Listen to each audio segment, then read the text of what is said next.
Hi everyone, and welcome to Selling a Brilliant Idea, How to Engage Like a Rockstar. So basically this is the kickstart of 2017. So my name is Ricardo Luis. I'm currently a member of the UX family here at OutSystems. As you can see right now I'm at Extended Products, and if you want to check out my work, there's several references that you can have access to. So basically today, what we will try to do is to go through why I failed and why, and you'll see how important that was for me to increase the level of attention that I pay to storytelling and pitching, and then why our story is so important for our success, especially when we are presenting. Some basically guides and principles and the magical fives of storytelling, and then the happily ever after. So basically, why did I start to concern myself with storytelling, and when did I fall in love with teaching? Basically, it was when I was at university. I invited the president of the country to speak at a public event, and he had a 35-minute speech. And after a while, I was falling asleep just next to him, which was kind of embarrassing. I fell asleep just beside the president of my country. And that was shocking. Some of my friends were laughing for about 2 or 3 days, just to just because of that. And that for me was so embarrassing that I kind of imprinted that event in my mind and said, well, in the future, I have to remember this. So I really learn how to do pitching and storytelling so I don't have this consequence in people that are trying to listen to what I have to say. So basically, this was a long time ago. But more recently, in a client, and whenever we go to do presentations, I know that this is basically a nightmare for everyone, right? When we have to do that big presentation where we are showing that brilliant idea that we had, it's kind of embarrassing to look at someone and they're just checking their status on Facebook on their phones, playing some solitaire on their computer, staring at the ceiling, and then you kind of get disappointed because probably people are not paying attention or they are not just buying in what you have to say. So we all thread that moment where we kind of ask ourselves, what were their expectations? So our audience, what were they expecting to see? Probably because we failed one of the two, right? So we need to understand why. So why did we fail?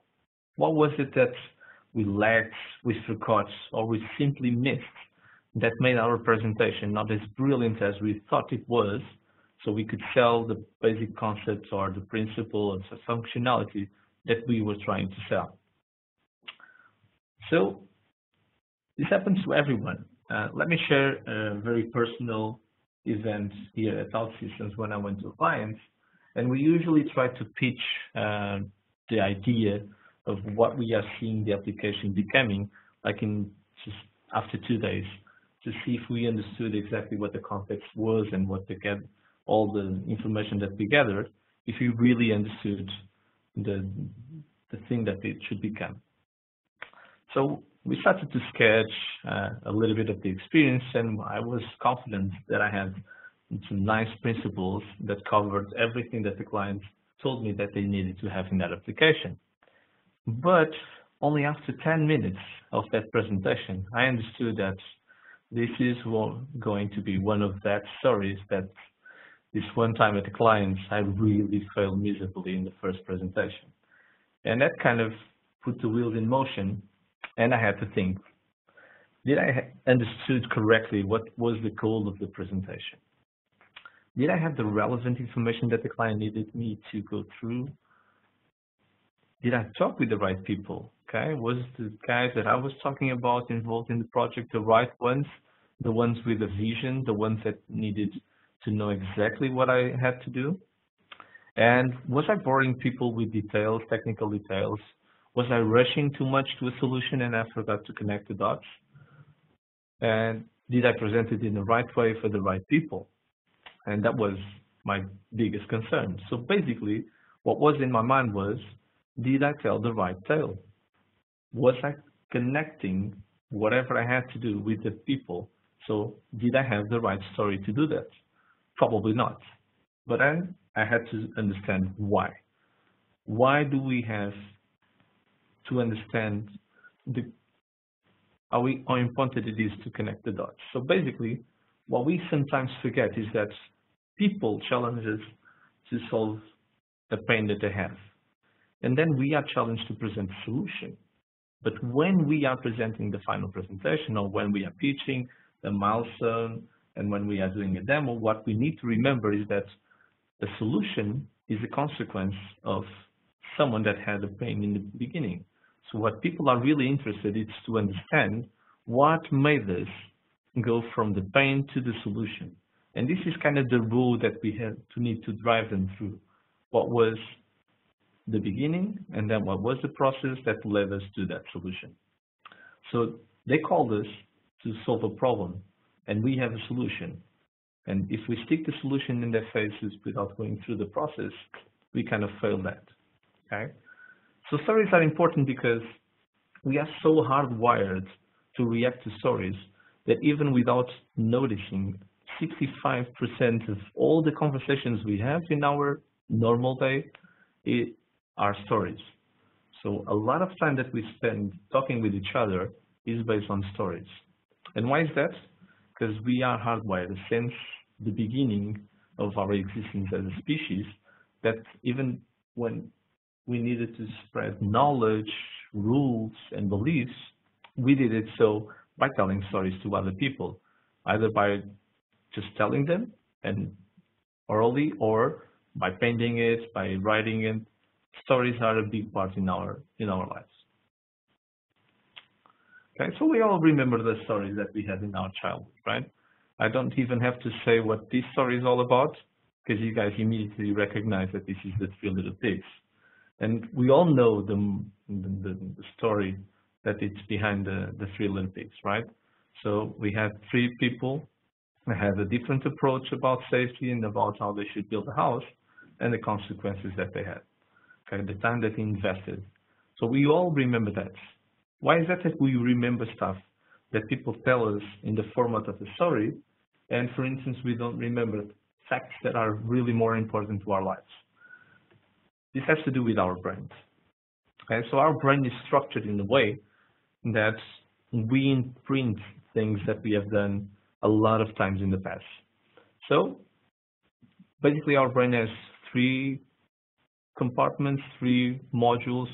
The reptilian, which is more related to instinct, the emotional, which is the middle brain, that yellow part, and then we have the rational one.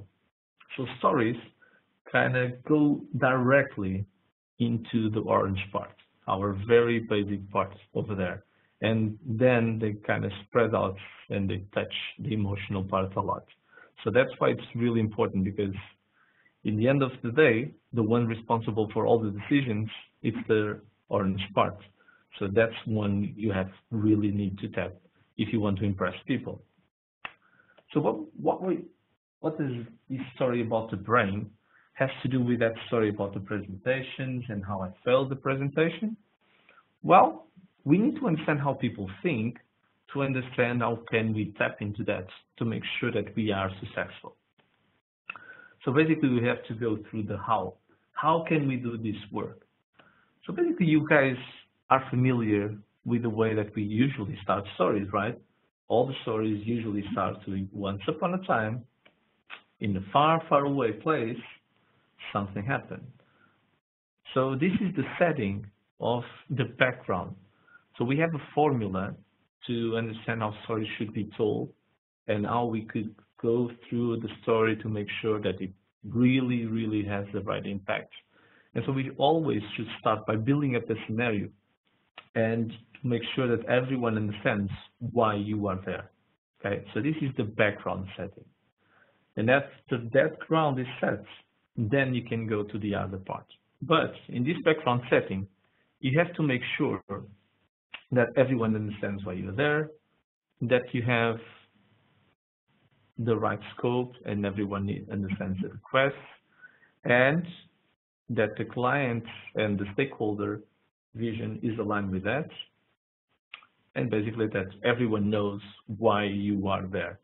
Okay, this sometimes it's a little bit redundant, but even if you know the person a lot, even if it's a regular customer, you should always, even if it's just a slide, it's just a phrase, you should always connect the dot by saying, okay, guys, do we understand why we are here? We are here to fix because you guys called us because there was an issue in this and this and this, and we are here to solve this and that, okay?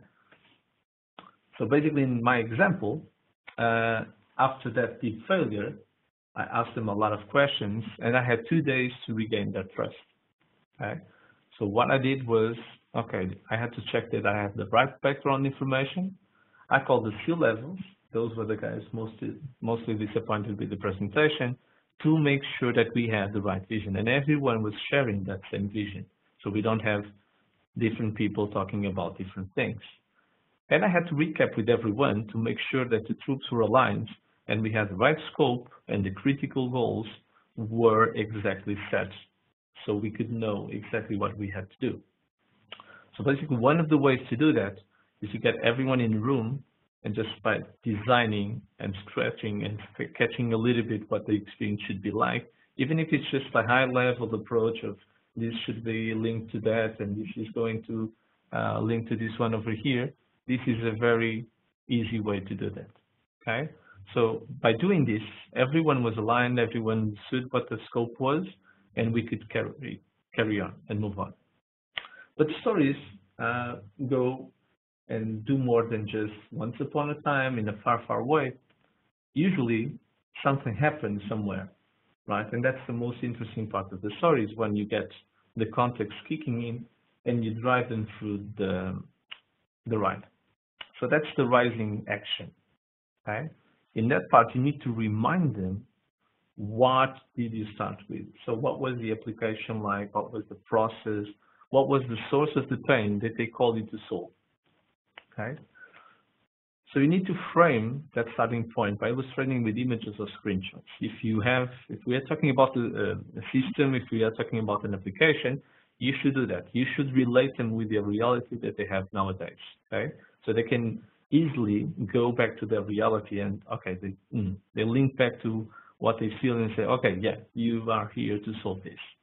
Okay. And if necessary, and if it makes sense in this situation, you can do a marketing research, market research, and to do a benchmark so you can have a comparison point in between what you have or what it's the state of the art with what you need to develop. And then share what you learn, okay?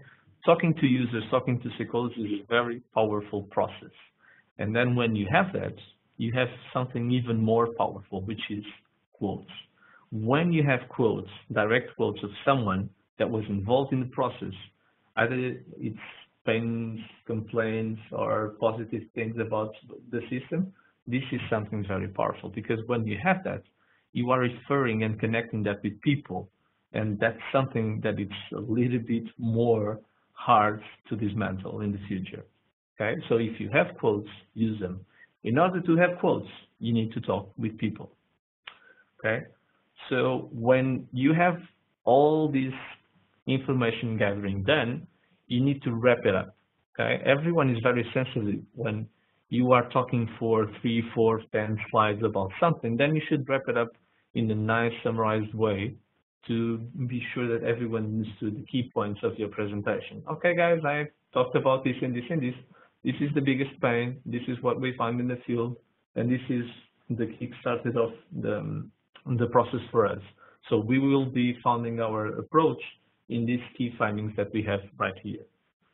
And with that, people can understand a little bit better why you did what you did. And when you are showing the solution, you kind of refer back to the key findings that you found in this process. Okay. So in my example, what I needed to do is that, okay, they were concerned about the competition. So I had to do a market research to understand what the competition was doing. And then, better than that, I needed to work on that and pinpoint what the competition was doing right, and they should be impressed by it, but also what they are doing wrong, that we shouldn't be copying it because it was wrong. So basically, it's something that looks like this. Okay? So we compare products from several other people, competitors, and then we kind of highlight the good and the bad. So we know that, okay, this is something that we have a thought into this, and we have an analysis done. So we know exactly what works, what doesn't work, what should we be inspired on, and what we should avoid doing it. And after that, we go to the climax, right? So this is a build-up for something that is that solution, that brilliant moment that you are going to have. So it's called the breakthrough, okay? And the breakthrough usually is that big, bold idea that you have, that 1 in a million that you should be impressed with. So this is where we want to gain their attention, okay? This is the one that you were kind of wishing hard to get into the presentation. So when you get to this point, it's a solution, okay? It's the solution. So you should start by doing something that they were really, really, really, really wanting to have, okay? So we should start by just showcasing one of the things, and then we do the walkthrough. We do the following action. We kind of go through the process. So what was the solution, how we came up with this, and how we did this, and why we did this, so all the reasoning. So we have to break down into pieces because it's a solution. It should be big, or even if it's a small one, you should be breaking it down into some reasonable pieces. And start by the one that they pinpointed as being the most important one. Okay, so that one that they were really, really eager to solve, and they said, "Oh man, this is the one that I was kind of cracking my head because we tried 2 or 3 approaches, nothing works." If you have the solution for that, and be smart, start by that. The biggest thorn in our client's hand, that should be the first one to be removed. Okay, and after that, you have the way paved to get all the other bits and turns and twists and turns done. Okay, but important is to document the reasoning behind the solution. Okay, either because they probably need to show that to other people, to their teams, to people in higher places in the organization, and for future reference, you won't be there telling the story every single time, but also to support that solution that you have and to be clear to everyone why you are proposing what you are proposing, okay? And then, of course, to be structured, you should follow a flow.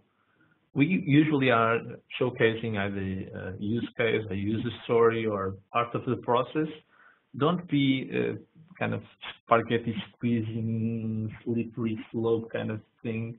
Don't do that, okay? Try to go step by step, from step 1 to step 2 to step 3 to step 4. If you're doing a process, try to run it as smoothly as possible from end to end, okay? Even if you have steps that are really important in between, take your time, you'll get there, okay? Just crack on the simple ones and then you get to that one that you really want to showcase. But if it makes sense, if you are fixing it in a very logical way, the client also thinks that you are a logical person, and that will help you when you're talking about logical solutions to the problem, okay? So don't be rushing out to that big thing that you have mid-solution. Do it from the beginning to the end, okay? Don't rush out and having kind of weird concepts that you know that probably have a really hard solution. Okay, so in my story, I had to present all the twists and turns, right? But I started with the one that they were complaining that probably we had no solution to. And when we cracked that, they were kind of, even the guys that were not listening until that moment, they stopped whatever they were doing, they stopped the emails, they stopped all the chatting that they were engaging on, and they stopped to really pay attention to what I was saying. So the reasoning behind the choices gave them the confidence, not only for future reference, but gave them the confidence that this was a solution not based on just the design, the look and feel, but on the logic and the reasoning behind it. That makes sense, okay? So that's the logic behind the solution that we are presenting. And this is important because that's the difference in between just showing something that it's nice from something that makes a lot of sense and probably cracks a lot of their problems. So what we usually do is that something like this, where we picture and we show pictures of our proposed solution, and we kind of pinpoint how things will work, how the flow should work, why we are proposing a button over here or over there, and why does this functionality make sense.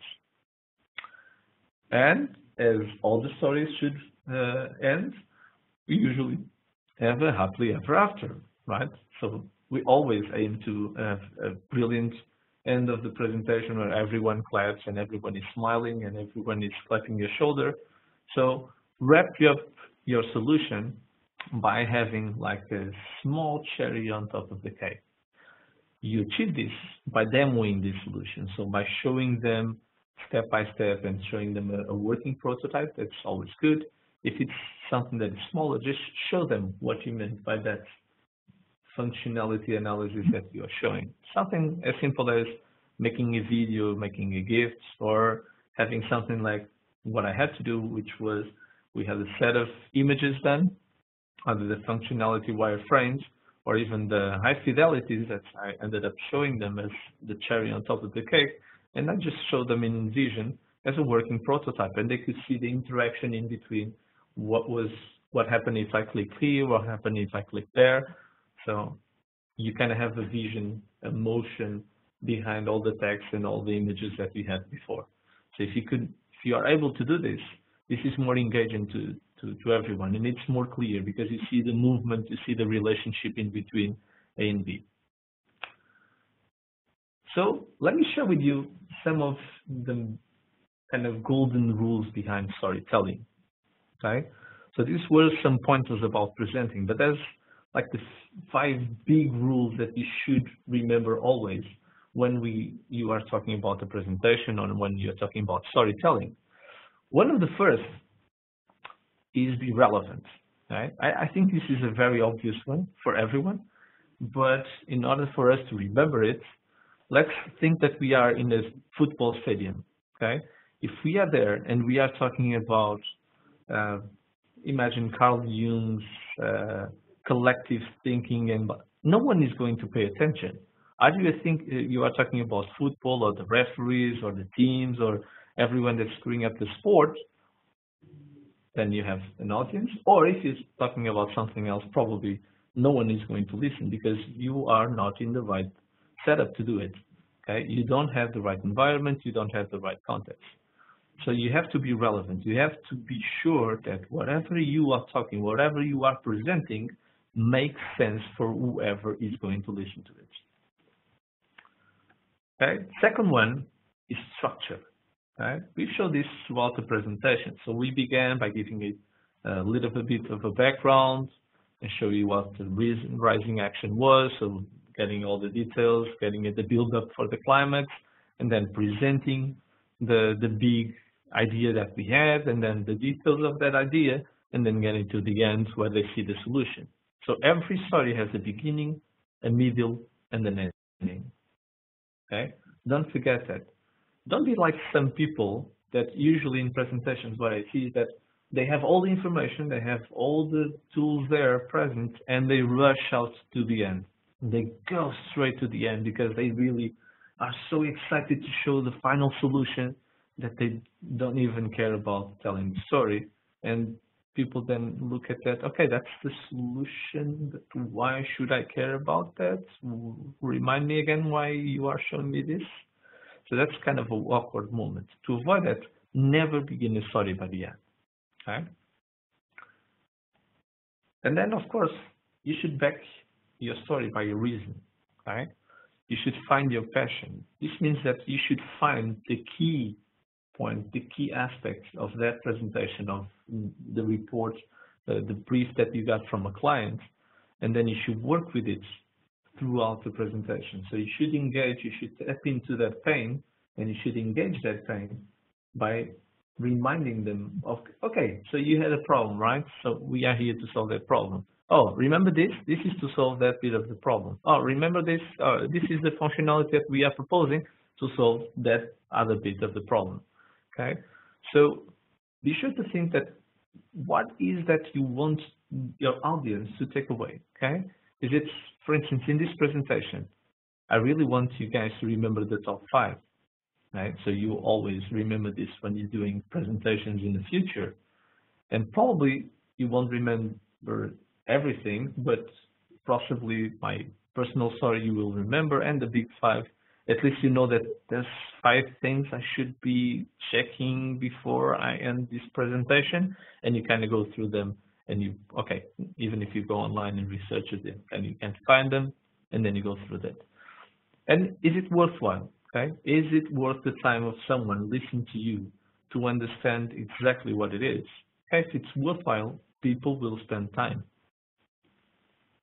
So be sure that you keep calm and you tell the story. Okay, you usually have the right information. It's just a matter of structuring that information and backing it to the right points and to understand what were the pain points that you have to remember. So you really need to tell that story, that version of the story. And then, of course, there's the one that is, I think, the hardest one. We all know how to do 70 slides, 100 slides. It's easy because we have a lot of information and you kind of dump that information straight to the slides, and then, wow, we have a big presentation in 70 slides and we are all happy because we have really a lot of content to show to the client. And then what happens is that we should think about how to keep it simple. Because if you keep it simple and you save people time not to go through all the 70 slides, but instead of that, you kind of go down to 25, 30 slides, that's where you gain people's hearts. Because you manage to do something complex in a very simple way. This is always the challenge with applications, with presentations, even in life. Okay? Whenever you manage to do something that is complex and you make it simple, that's when you go and you conquer people. Because this is the most hard thing that you ever have to do in your life. It's to make something complex really, really simple. So remember this.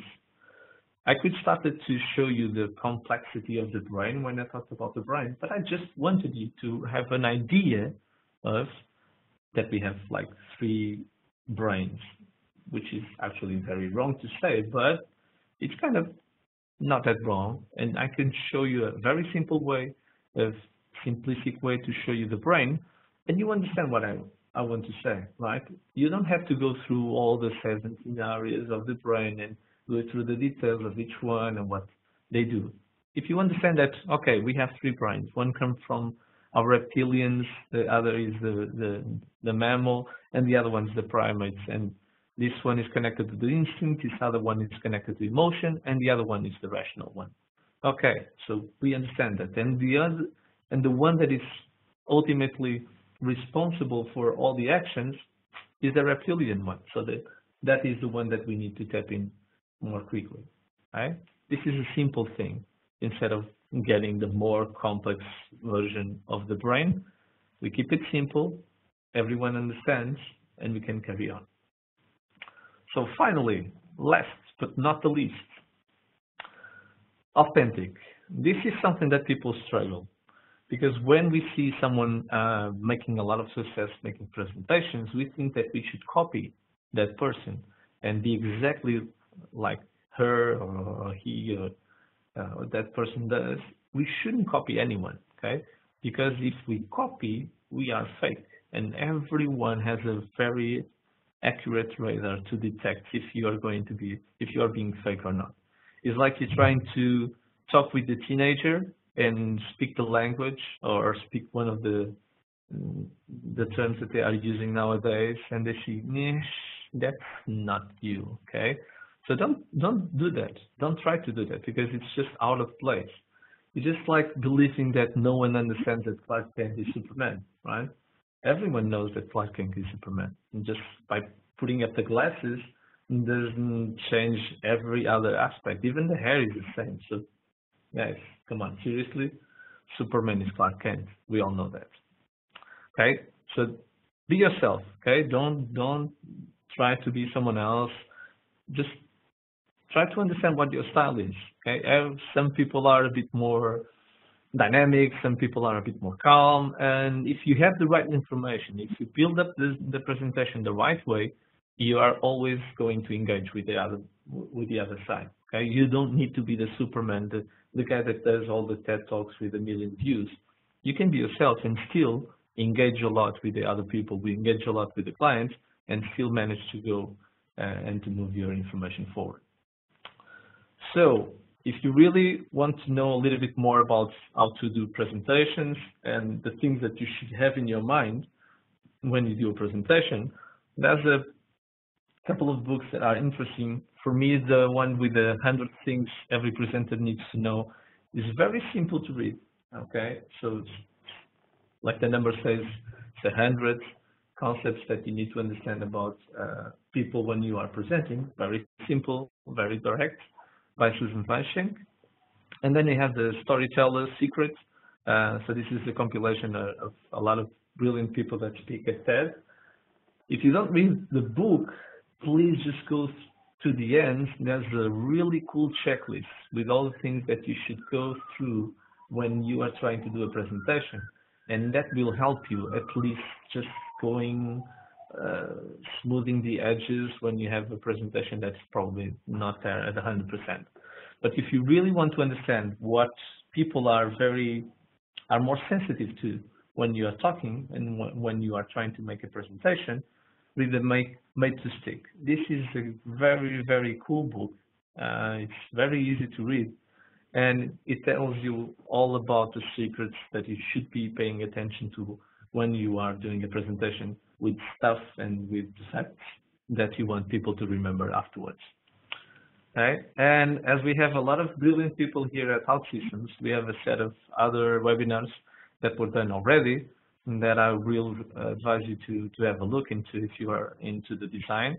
We have João Guerra's Design for OutSystems Applications. Okay, this one is a bit of a designer's approach to the development side. We have this one goes from bad to awesome UX, made from yours truly.